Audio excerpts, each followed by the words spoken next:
While a portion of these green areas is designated for display of different countries, the kids have the play area to themselves.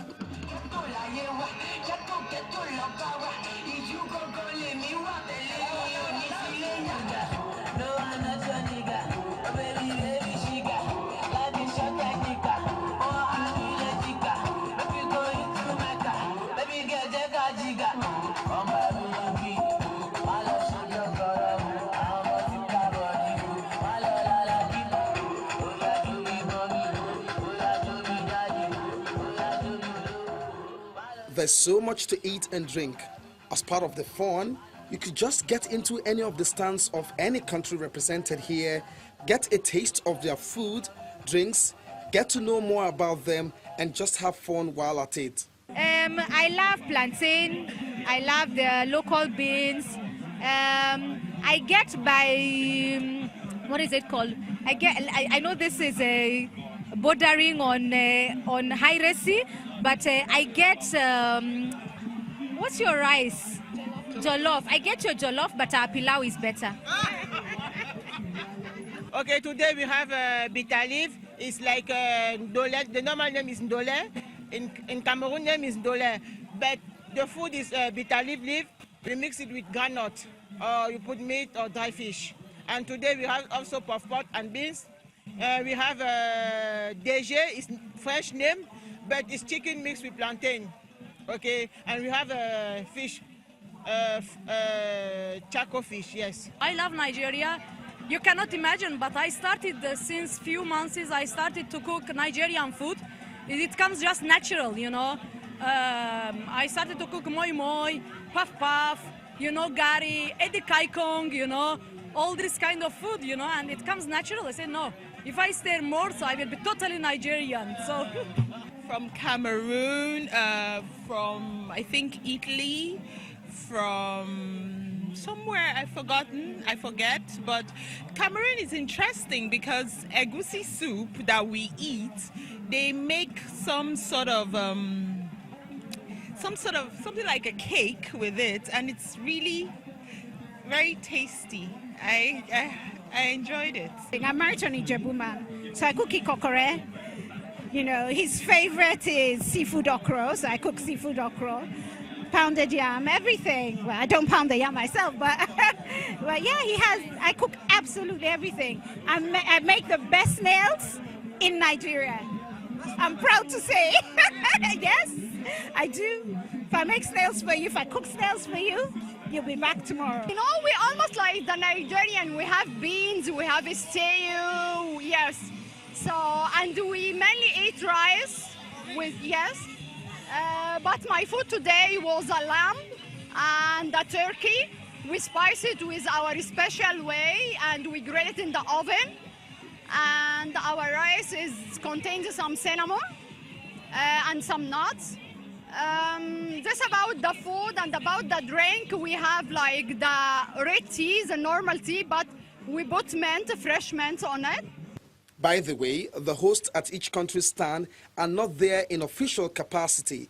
They are residents of the community. This is such a wonderful opportunity for countries to show that the world is really one tiny village. So here we are. My neighbor is Egypt, across is America, across is Jamaica, you know, South Africa, Cameroon. We've got everyone here, and you know, this was done by residents. So we're not ambassadors, we're not trained to represent our country, but I'm sure you've gone around and seen we've actually done a very good job. I think one of the things that has been excellent for us is hearing someone come back and say, I want to eat the nyama choma, which is like the Kenyan version of suya. I want chapati, which is a flatbread, like Indian flatbread. So if you've had a visitor who's been to your country, they remember what that meant. And like she's saying, you look at your neighbors and you get an idea of what their country is like just by being here. And I think when we talk about Africa leading in different spaces, I think this is an excellent showcase of what countries together can do. And I think we should have more of this here and outside, I mean, even within Nigeria, just to allow people to showcase themselves. When it comes to business, Nigeria is quite strong as a business center, inviting lots of visitors. So a lot of people here come to work in Nigeria, and it's because of that then they are able to give a little back to a community like this to showcase their country and show this is what we are about, even as we are on your ground. So we should have more like this. When I was just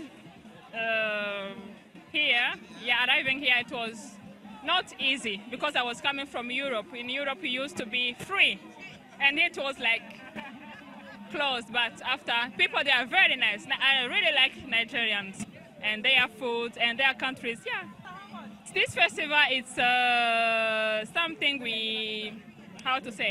there is many countries, so everybody come to my stand to know about Rwanda. So I'm very, very glad for that. This year's cultural outing for Banana Island is tagged One Community, One World.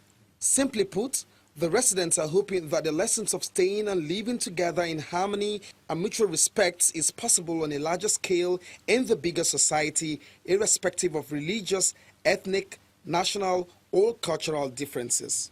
People have been quite open. Nigerians are very hospitable.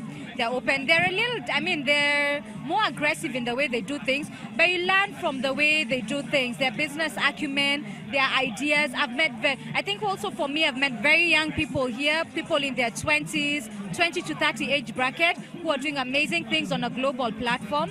And I've been really encouraged just seeing how fast they run with ideas and what they're doing. I think also they are very proud of who they are. Nigerians are really proud of who they are. And I think sometimes we tell ourselves we must carry that thing where you're a proud African, you're a proud Kenyan to stand wherever they are. You can't miss a Nigerian, wherever they are. Just spot them from far. Whether it's the way they dress, I think I've also taken their love for themselves and their authenticity. And I think also they dream big. So that's a good thing. We love your country. Just be proud of your country. So you have very beautiful country, and people, they are very nice, they are very kind. They are always, they have smile in their face. So just be proud of your country. So God gave you everything. So you have sun, you have water, you have everything, I would like to see this replicated here in Nigeria, the entire Nigeria. I love my country. I am so proud of my country. Anywhere I go, I'm almost at the top of my set, trying to make people understand that Nigeria is a beautiful country. It's unfortunate that the outside world do not understand or know what we are about. They do not even know that we have places like this. They don't. I'm telling you the fact. I went to some part of America and they had no idea where Nigeria was. That's number one. Number two, the ones that didn't know that Nigeria existed, the only thing they knew about was the news about terrorism here and there, and the picture in their head is some war zone with people with blood all over, cops all over. I mean, this is Nigeria. This is us. There's no terrorism here. How do we send the news out? This is it. There is an information technology slogan that says garbage in, garbage out. Indeed, there's a linkage between what you get in terms of expectancy and the amount of work that precedes it. Clearly, a clean and working environment does not necessarily cost an arm and a leg. It just requires focus and planning. That's it for this week's episode. Join us again next week. Bye for now.